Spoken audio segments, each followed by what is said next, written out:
మనము విభూది బుధవారం నాడు ఏ కాలంలోనికి ప్రవేశించాం? ఏమండి, నాకు వినపట్లేదు. తపస్కాలం అంటున్నారు మీరు. కొంతమంది క్రైస్తవులు శ్రమల కాలం అంటారు. కానీ మా చిన్నప్పుడు ఏమని పిలిచేవారంటే, ఎవరైనా చెప్పగలరా? పాస్కాయత్త కాలం. ఎవరో ఒక అమ్మ చెప్పింది చాలా చక్కగా, పాస్కాయత్త కాలం.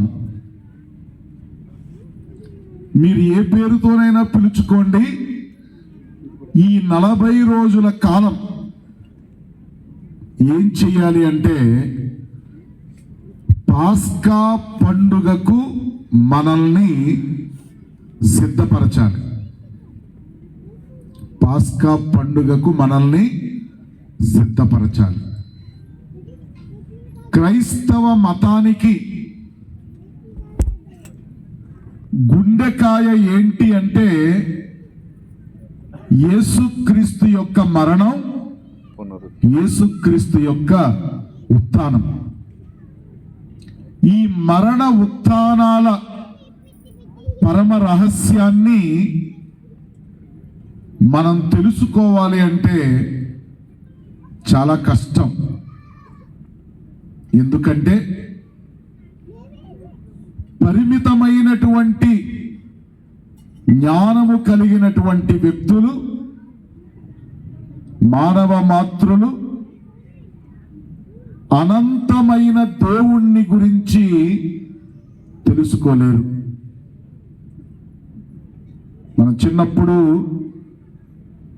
అగస్టీన్ గారిని గురించిన ఒక కథ చెప్పబడేది.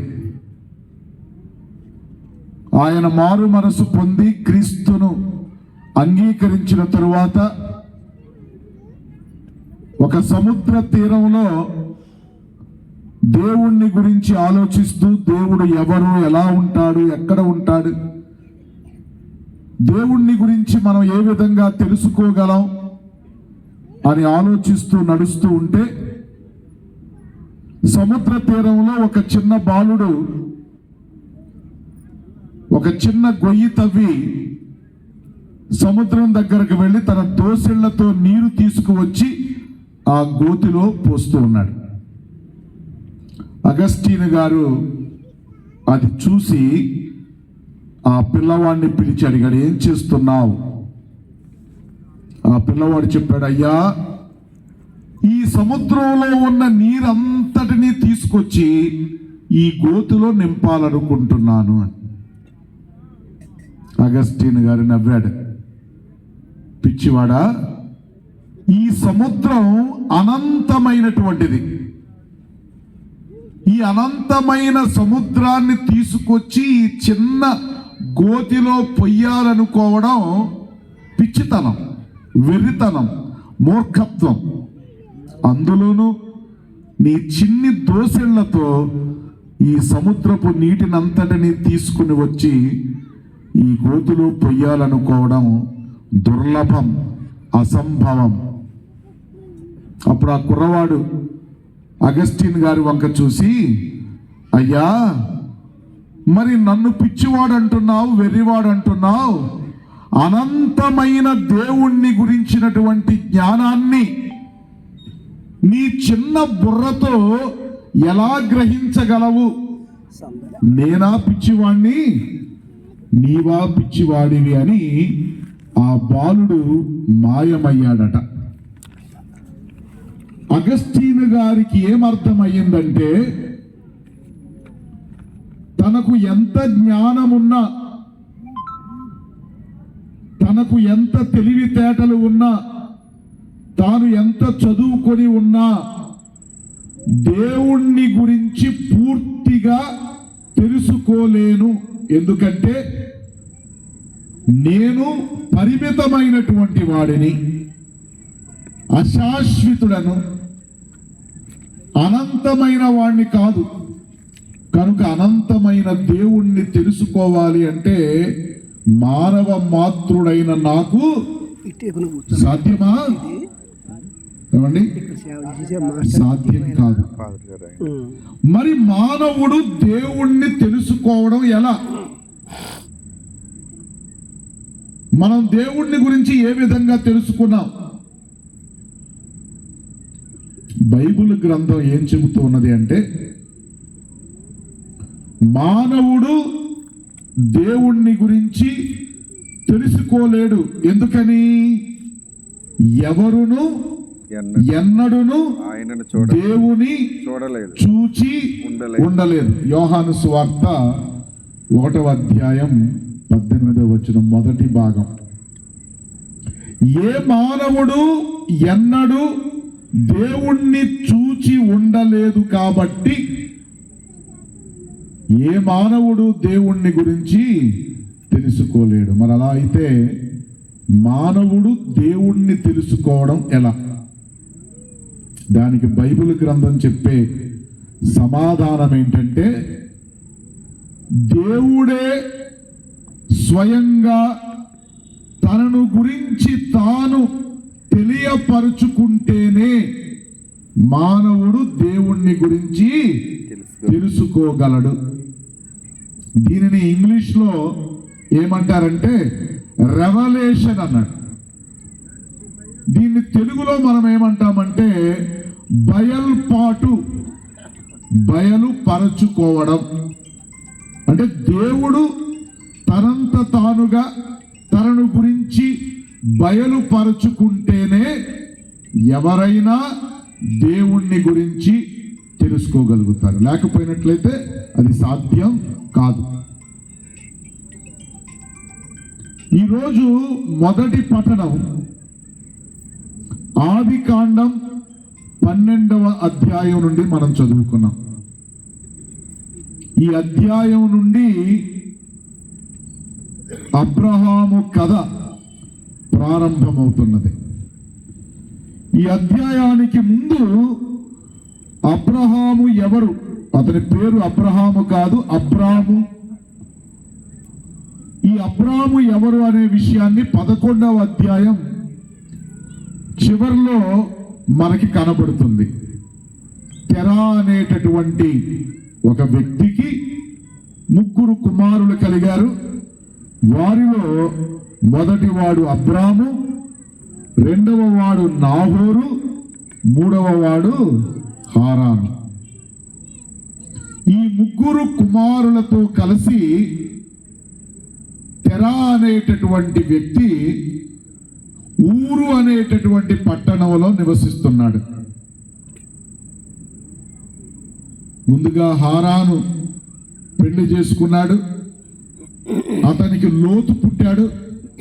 ఆ తరువాత 2 ఆడపిల్లల్ని కని హారాను చనిపోయాడు. ఈ మిగిలిన సంతానాన్ని తీసుకొని తెరా కనాను దేశానికి బయలుదేరి హారాను అనేటటువంటి పట్టణానికి వచ్చి, ఇక ఎందుకులే కనాను వెళ్ళడం అని భావించి అక్కడ నివాసం ఉన్నాడు. సరిగ్గా ఈ సమయంలో దేవుడు తనను తాను అబ్రహాముకి ప్రత్యక్షపరుచుకున్నాడు. బయల్పాటు. తనను గురించి దేవుడే స్వయంగా తెలియపరుచుకున్నాడు. అబ్రహాముకి తెలియదు ఈ దేవుడి గురించి. దేవుడు ఆయనకు కనిపించి ఒక వాగ్దానం చేస్తున్నాడు. నీవు కనాను దేశానికి వెళ్ళి పాలు తేనెలు ప్రవహించే ఆ ప్రదేశంలో స్థిరపడి ఒక మహాజాతిగా నీవు రూపాంతరం చెందుతావు, రూపొందుతావు, తయారవుతావు. అప్పటికి అబ్రాము వయస్సు ఎంతని చెప్పబడిందండి ఈరోజు పట్టణంలో? 75 సంవత్సరాలు. పిల్లలు లేరు. భార్య సారా లోకోత్తర సౌందర్యవతి అంటున్నది బైబిల్. కానీ ఆమె గురించి చెప్పబడినటువంటి ఒక చిన్న మాట ఏంటంటే సారాయి గొడ్రాలు. అబ్రాముకి పిల్లలు పుట్టే పరిస్థితి సారా వలన అయితే లేదు. కానీ దేవుడు అబ్రాముకి ఇచ్చినటువంటి వాగ్దానం, నీ నుండి జాతులు ఉద్భవిస్తాయి,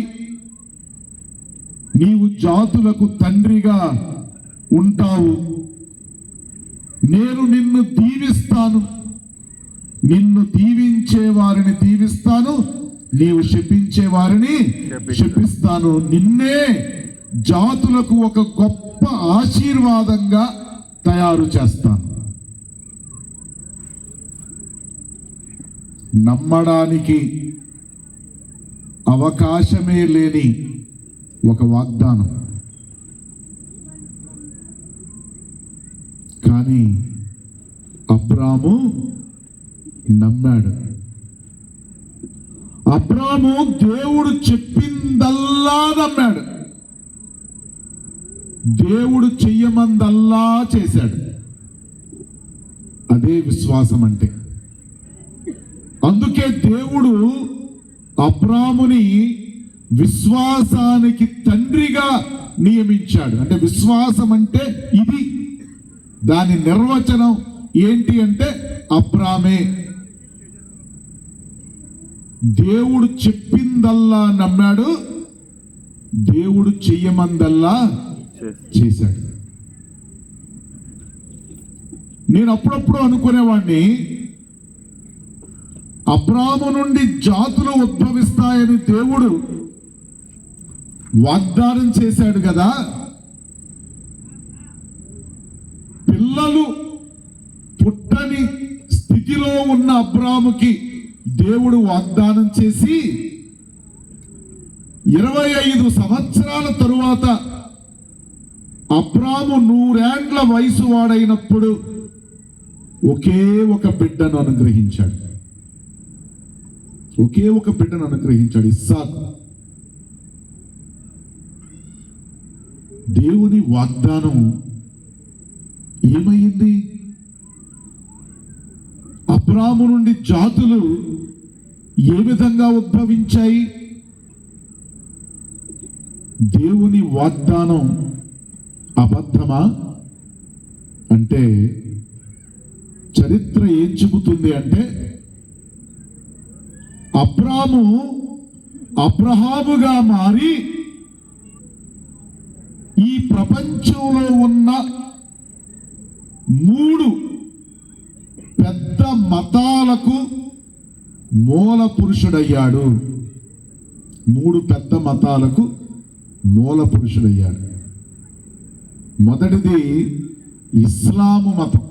ఇస్లాముకు కూడా అబ్రహాము కుమారుడైన ఇష్మాయేలు ద్వారా అబ్రహామే మూల పురుషుడు. యూదులందరికీ కూడా అబ్రహామే మూల పురుషుడు. యూద మతానికి మూల పురుషుడు ఎవరయ్యా అంటే అబ్రహామే. క్రైస్తవ మతానికి కూడా మూల పురుషుడు ఎవరయ్యా అంటే అబ్రహామే. ప్రతి సంవత్సరం మీరు పేపర్లో చూస్తారు, ప్రపంచంలో ఎన్ని మతాలు ఉన్నాయి, ఏ ఏ మతంలో ఎంతమంది మనుషులు ఉన్నారు అని. చాలా ఆశ్చర్యకరమైన విషయం ఏంటంటే, క్రైస్తవులు దగ్గర దగ్గర ప్రపంచ జనాభా 800 కోట్లు అనుకుంటే 250 కోట్ల మంది ఉన్నారు. అంటే 250 కోట్ల మంది క్రైస్తవులు ఉన్నారు. ఒక 100 కోట్లకు పైగా, దగ్గర దగ్గర 180 కోట్లు, 200 కోట్లు అనుకోండి, ఇస్లాము మతస్థులు ఉన్నారు. యూద ప్రజలు ఒక 20-30 కోట్ల మంది. అంతా కలిపితే ఈ ప్రపంచ జనాభాలో సగం కంటే ఎక్కువ మంది అబ్రహాముని మూల పురుషుడిగా కలిగి ఉన్నారు. దేవుడిచ్చిన వాగ్దానం చూడండి. 4000 సంవత్సరాల తరువాత కూడా అబ్రహాము సంతానమే ఈ ప్రపంచంలో అత్యధిక జనాభాగా ఉన్నది. జాతులకు తండ్రిగా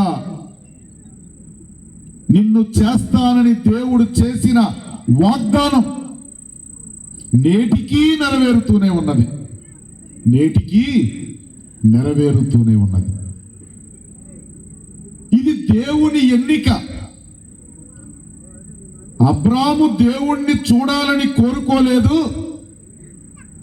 తనను కనానుకు తీసుకెళ్ళమని అబ్రాము దేవుణ్ణి అడగలేదు. కానీ దేవుడే స్వయంగా తనను గూర్చి తాను బయలుపరుచుకొని అబ్రహాముని ఎన్నుకున్నాడు. దేవుడిచ్చిన ఈ వాగ్దానం నెరవేరడానికి 25 సంవత్సరాలు పట్టింది. ఈ 25 సంవత్సరాలలో అబ్రహాము చేసిన నిరీక్షణ ఫలించింది. ఎందుకు ఫలించింది అంటే రోమియోలకు వ్రాసినటువంటి లేఖలో 4వ అధ్యాయంలో పౌలు గారు ఏం చెబుతున్నాడంటే, అనేక జాతులకు నిన్ను తండ్రిని చేసి తిని అని వ్రాయబడి ఉన్నది. కనుక దేవుని ఎదుట ఆయన మన తండ్రి. అబ్రహాము దేవుని యందు విశ్వాసముంచెను. 18వ వచనం 4వ అధ్యాయం ఏం చెబుతుంది అంటే, నిరీక్షణకు ఆధారమే లేనప్పుడు అబ్రహాము విశ్వసించి నిరీక్షించెను, కనుకనే ఎన్నియో జాతులకు తండ్రి ఆయను. దేవుని ఎన్నిక.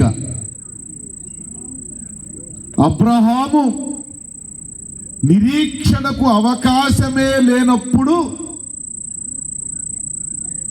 దేవుడు చెప్పిన మాట నెరవేరుతుందని విశ్వసించినందువలన అతడు జాతులకు తండ్రి అయ్యాడు. లూకా సువార్తలో 1వ అధ్యాయం 45వ వచనం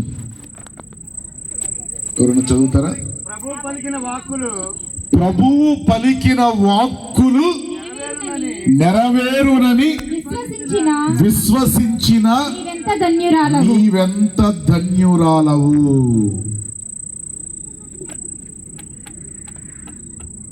దేవుడు అబ్రాముకు చెప్పినట్లుగానే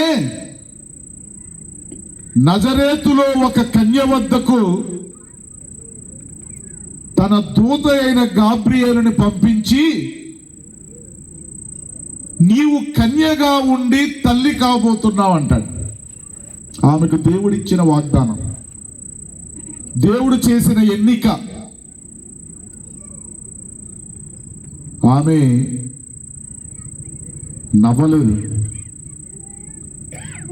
దేవుడు చెప్పిన మాట జరుగుతుందని విశ్వసించింది.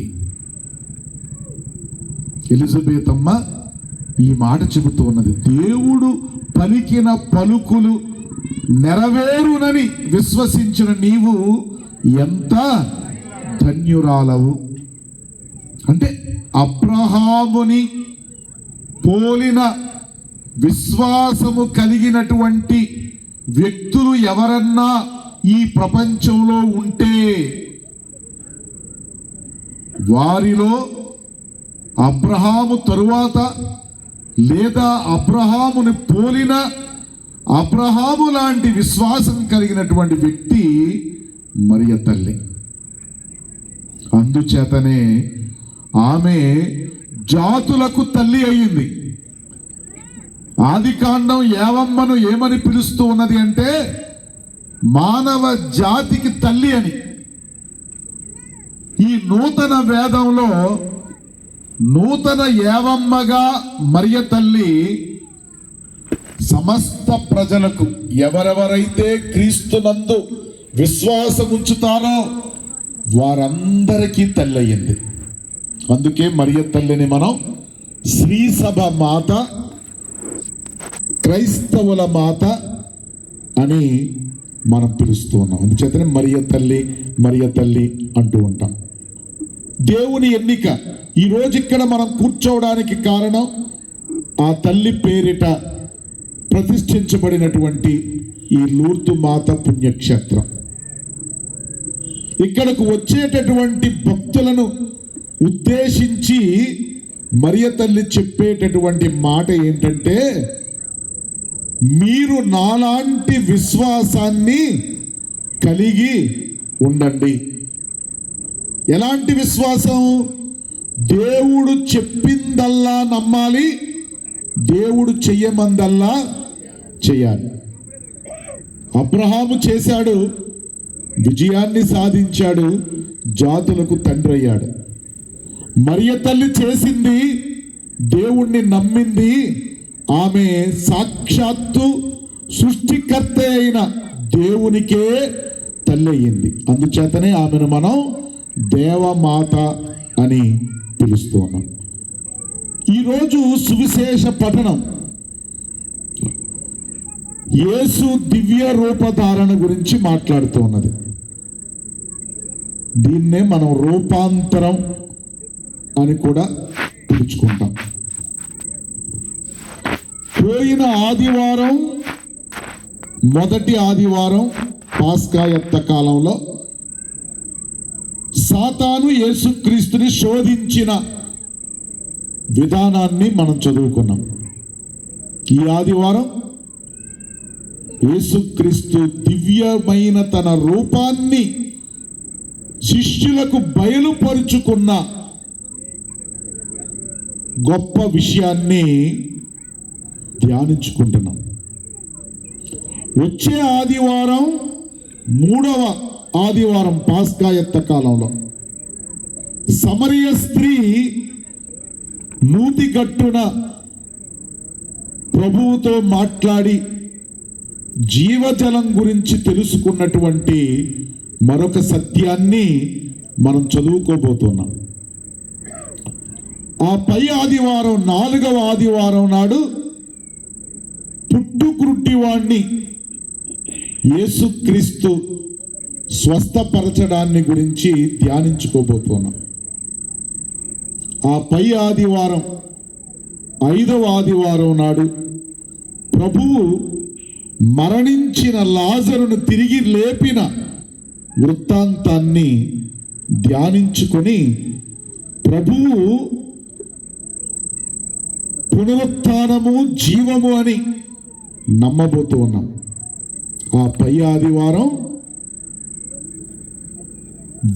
మ్రాని కొమ్మల పండుగ, ఆ పై ఆదివారం పాస్కా పండుగ. ఈ 40 రోజుల కాలంలో 10 రోజులు ముగిసిపోయాయి. ఇక మిగిలిన 30 రోజుల్లో క్రీస్తు ప్రభు యొక్క ఆ పాస్కా పరమ రహస్యాన్ని అర్థం చేసుకోవడానికి ప్రతి ఆదివారం ఒక సువిశేషంలోని మర్మాన్ని, సత్యాన్ని శ్రీసభ మన ముందు ఉంచి మనం చేసేటటువంటి ఈ ప్రార్థనలు, ఉపవాసాలు, దాన ధర్మాలు, ఇవన్నీ కూడా మనలను క్రీస్తు మరణ ఉత్థానాలను బాగా అర్థం చేసుకోవడానికి ఉపయోగపడాలని శ్రీసభ కోరుతున్నది. కనుక ఈనాటి ఈ పఠనాన్ని క్లుప్తంగా మనం ధ్యానించుకోవాలి అంటే, మత్తయి సువార్తలోను, మార్కు సువార్తలోను, లూకా సువార్తలోను కూడా మనం ఈ 3 సువార్తల్లోనూ యేసు గురించిన సువిశేష పఠనాలు ఉన్నాయి. యోహాను సువార్తలో దీని గురించి వ్రాయలేదు. ఈ 3 సువార్తలలో ఈ విషయాన్ని గురించి మనం చదువుకున్నప్పుడు ఒక మాట నన్ను బాగా ఆకర్షించింది. ఆ మాట ఏంటంటే,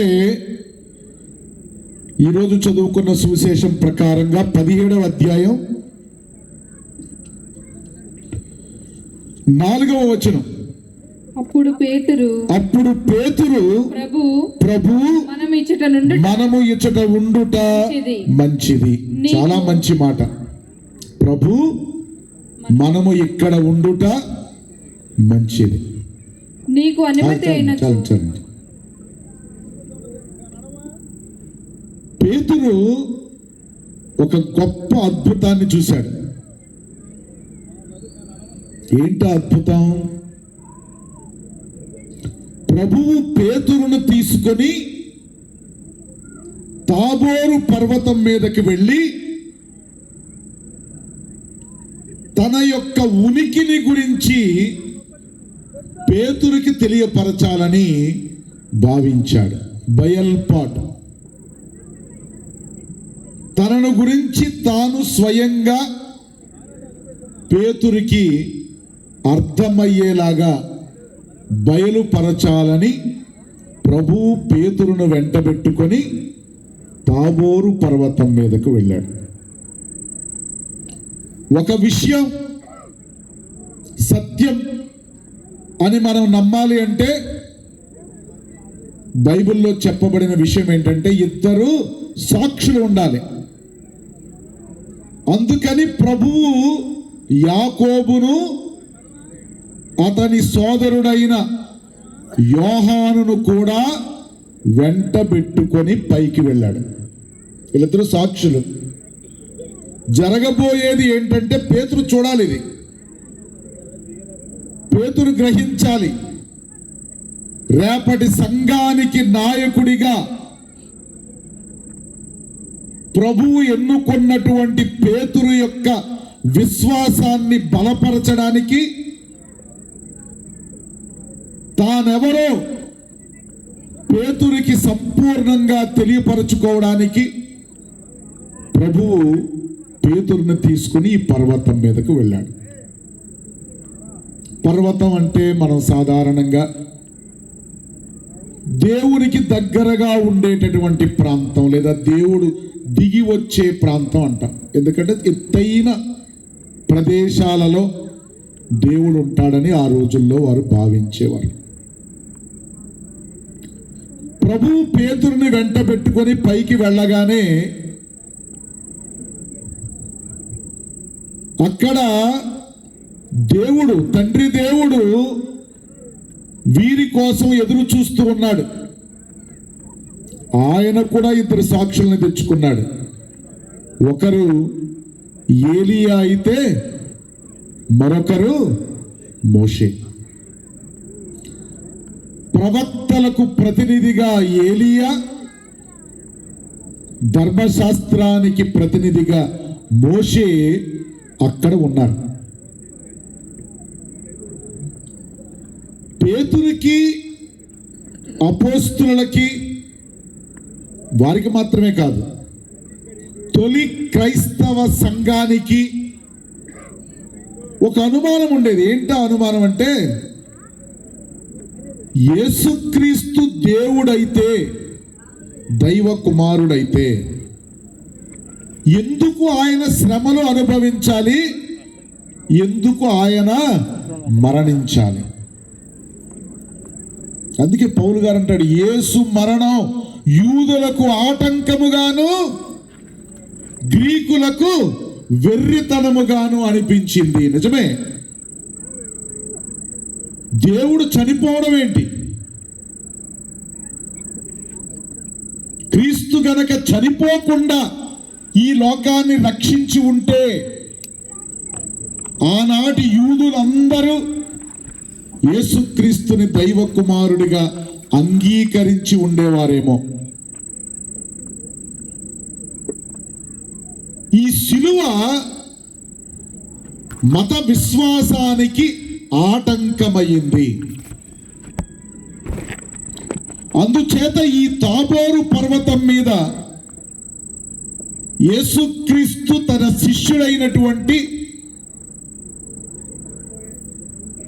కాబోయే సంఘానికి నాయకుడైనటువంటి పేతురికి అర్థమయ్యేలాగా రెండు విషయాలను చూపించాడు. మొదటి విషయం ఏమంటే, ఏలియా మోషే ఇద్దరు ప్రభువుతో మాట్లాడుతున్నారు. ఏమని? యేసుక్రీస్తు యొక్క జననం కానీ, యేసుక్రీస్తు యొక్క శ్రమలు కానీ, యేసుక్రీస్తు యొక్క మరణం కానీ యాదృచ్ఛికంగా జరగలేదు. వాటంతటవే ఎవరో కుట్ర చేస్తే జరగలేదు. ఎవరో చంపాలనుకుంటే యేసుక్రీస్తు చనిపోలేదు. మరి ఎందుకు చనిపోయాడు? ఎందుకు చనిపోయాడు అంటే, ఆయన ఏ విధంగా ఈ లోకాన్ని రక్షించాలో ధర్మశాస్త్రంలో కూడా వ్రాయబడింది, ప్రవక్తలందరూ కూడా చెప్పారు. కనుక యేసుక్రీస్తు తన దైవత్వాన్ని కోల్పోలేదు. ఆయన దైవమే, దైవ కుమారుడే. కానీ ఈ ధర్మశాస్త్రాన్ని, ప్రవక్తల ప్రబోధాలని నెరవేర్చడానికి మానవ రూపాన్ని తీసుకొని మనలాగా జన్మించాడు. మనవలే జన్మించి మానవుడై దేవుడిగా ఉండి పొందలేని మరణాన్ని ఆయన పొందాడు. అందుచేత సిలువ ఆటంకపరిచేది కాదు. సిలువ నీ రక్షణకు అత్యంత విలువైనటువంటిది. 2వ పట్టణంలో పౌలు గారు తిమోతి గారితో చాలా చక్కటి మాటలు చెబుతున్నాడు. నువ్వు యువకుడివి, మంచివాడివి, మంచి విశ్వాసాన్ని కలిగి ఉండు. ఎందుకంటే ఇది దేవుని ఎన్నిక. నీవు దేవుని చేత ఎన్నుకోబడ్డావు, నేను కూడా దేవుని చేత ఎన్నుకోబడ్డాను ఈ సువార్తను ప్రజలకు బోధించడానికి. మరి దేవుని చేత ఎన్నుకోబడ్డటువంటి వ్యక్తులకు కష్టాలెందుకు? మనం అందరం ఇక్కడికి ఎందుకు వస్తున్నాం? నా జీవితంలో ఎటువంటి కష్టం ఉండకూడదు ప్రభువా. ఆ మరియ తల్లి ప్రార్థన ద్వారా నా కుటుంబంలో ఎప్పుడు సంతోషం ఉండాలి, సిరి సంపదలు ఉండాలి, అభివృద్ధి ఉండాలి, నా ఇల్లు మేడవ్వాలి, నా ఇంటి ముందు 2 కార్లు ఉండాలి, నాకు 100 ఎకరాల భూమి ఉండాలి, నా బిడ్డలు అమెరికాలో ఉండాలి. ఇదా దేవుడు ఎన్నుకున్న వ్యక్తులకు లభించేటటువంటి అనుగ్రహం? పౌలు గారు అంటున్నాడు, నేను చెరసాలలో వేయబడ్డాను. ఎందుకు? ఈ ప్రభువును నమ్మినందువల్ల, ఈ ప్రభు యొక్క సువార్తను ప్రకటించడం వలన.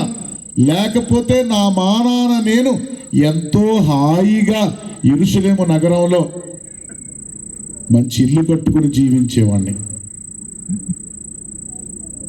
అందుచేత తిమోతి గారిని అంటాడు, శ్రమలు క్రైస్తవ జీవితంలో ఒక ప్రధానమైన భాగం. భయపడద్దు. శ్రమలు వచ్చాయని భయపడవద్దు. బాధలను, కష్టాలను చూచి పారిపోవద్దు. ధైర్యంగా ఉండు. సిలువను గురించి సిగ్గుపడకు. శ్రమలను గురించి భయపడకు. తాబోరు పర్వతం మీద ప్రభు చేసినటువంటి బోధ ఇదే. శిష్యులారా, నన్ను అనుసరించడం అంటే మీరు మీ సిలువను ఎత్తుకొని నన్ను వెంబడించడమే. నాది సులువు మార్గం కాదు, సిలువ మార్గం. రెండవది, తాబోరు పర్వతం మీద ప్రభువు చూపించినటువంటిది ఏంటంటే తన దైవత్వాన్ని ప్రదర్శించాడు. అతని ముఖము కాంతివంతమైపోయింది. ఎంత కాంతివంతమయ్యింది అంటే, ఒకనాడు సీనాయి పర్వతం మీద దేవుణ్ణి కలుసుకోవడానికి వెళ్ళినటువంటి మోషే 40 రోజుల తర్వాత కొండ దిగి వస్తూ ఉంటే అతని ముఖ కాంతిని చూడలేక ప్రజలందరూ కూడా చేతులు అడ్డం పెట్టుకున్నారు. అందుచేత మోషే తన ముఖాన్ని ఒక వస్త్రంతో కప్పుకొని దిగేవాడు. ఎందుకని? మోషే ముఖమే అంత ప్రకాశిస్తూ ఉన్నదే, ఆ ప్రకాశం ఎక్కడి నుంచి వచ్చింది? తాను ఎవరి ముందైతే కూర్చున్నాడో ఆ దేవదేవుని ముఖ కాంతి నుండి వెలువడిన కాంతిలో మోషే ముఖమే ఇంత ప్రకాశవంతంగా ఉంటే దేవుని ముఖం ఎంత ప్రకాశవంతంగా ఉంటుంది? యేసు ప్రభు యొక్క ముఖం అంత ప్రకాశవంతమయ్యింది. దాని అర్థం ఏంటి? సీనాయి కొండ మీద మోషే ఎవరినైతే చూశాడో,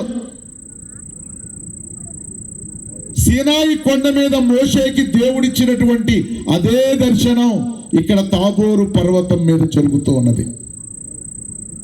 ఈ కొండపైన మేఘం ఆవరించింది. ఆనాడు సీనాయి కొండ మీద కూడా దేవుడు రాగానే మొత్తం కొండంతా దట్టమైన మేఘంతో కప్పబడింది. ఇప్పుడు కూడా తాబోరు పర్వతంలో అదే అనుభవాన్ని పేతురు పొందుతున్నాడు. అందుచేత పేతురు అంటాడు, ఇంత గొప్ప అనుభవం నేను పొందడం నా అదృష్టం. అందుచేత మనము ఇక్కడ ఉండుట ఏమండి మంచిది కాదా? మంచిది. అది కూడా మంచిదే, మీరు చెప్పింది కూడా రైటే. ఇక్కడే ఉండొద్దు అన్నాడు ప్రభు. ఇక్కడే ఉండిపోవాలని కోరుకోవద్దు. మీరు అందరూ ఇళ్ళకి వెళ్ళాలి. ఉత్సవాలు బాగున్నాయని ఇక్కడే ఉండలేం కదా, అది కూడా చెప్పాడు ప్రభు తర్వాత. ఇప్పుడైతే పేతురు అంటాడు, మనం ఇక్కడ ఉండుట మంచిది, దేవుని సన్నిధిలో ఉండుట మంచిది. ఈ పాస్కా యొక్క కాలం మనల్ని దేవుని సన్నిధిలోనికి తీసుకుని వెళ్ళాలి. 84వ భక్తి కీర్తన 10వ వచనం ఏం చెబుతుందంటే, అన్యుల ఇండ్లలో 1000 నాళ్ళు గడిపిన దానికంటే నీ మందిరమున ఒక్కరోజు వసించుట మేలు. దేవుని సన్నిధి, దేవునికి దగ్గరగా ఉండటం ఇంతకంటే మించింది లేదని దావీదు మహారాజు అంటున్నాడు. నాకు ఈ సువిశాలమైన సామ్రాజ్యాన్ని ఇచ్చావు, అందమైన అంతఃపురాన్ని ఇచ్చావు, కానీ నేను కోరుకునేది ఏంటంటే నీ సన్నిధిలో ఉండటమే. అందుకే ఇంకో కీర్తనలో కూడా 27వ భక్తి కీర్తనలో కూడా దావీదు చెప్పినటువంటి ఒక మంచి మాట ఏంటంటే 27వ భక్తి కీర్తన 4వ వచనం, నేను ప్రభువును ఒక్క వరము కోరుకొంటిని, నాకు కావలసినది ఇది ఒక్కటియే, నా జీవిత కాలమంతయు ప్రభు మందిరమున వసింపవలననియు ఆయన ప్రసన్నతను చూచుటకును ఆయన ఆలయములో సలహా అడుగుకోవలననియు నా కోరిక. ప్రియమైన సహోదరి సహోదరులారా, ఈ పాస్కా యొక్క కాలం మనల్ని దేవుని సన్నిధిలోనికి తీసుకుని వెళ్ళాలి. దావీదు అడుగుతున్నా, నేను కోరుకునేది ఒక్కటే, దీర్ఘాయుష్షు కాదు, సిరి సంపదలు కావు, శత్రువులపై విజయం అంతకంటే కాదు. నేను కోరుకునేది ఒక్కటే, నీ సన్నిధిలో నా జీవిత కాలమంతా గడపాలని. ఈ మాట మనందరి నోట ఈ పాస్కా యొక్క కాలమంతా చెప్పబడాలి. ప్రభువా, నన్ను నీ సన్నిధిలో ఉండనిమ్ము. అన్యుల ఇండ్లలో 1000 నాళ్ళు జీవించుట కంటే నీ మందిరంలో ఒక్కరోజు జీవించుట మేలు. నీ సన్నిధిలో నన్ను ఉంచు అని మనం అందరం ప్రార్థన చేద్దాం.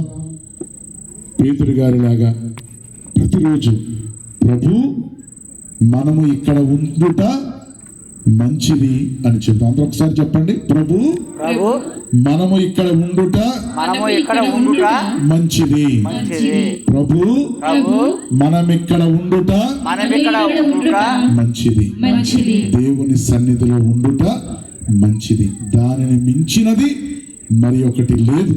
అందరూ తలలో ఉంచుకొని ప్రార్థన చేసుకుందాం.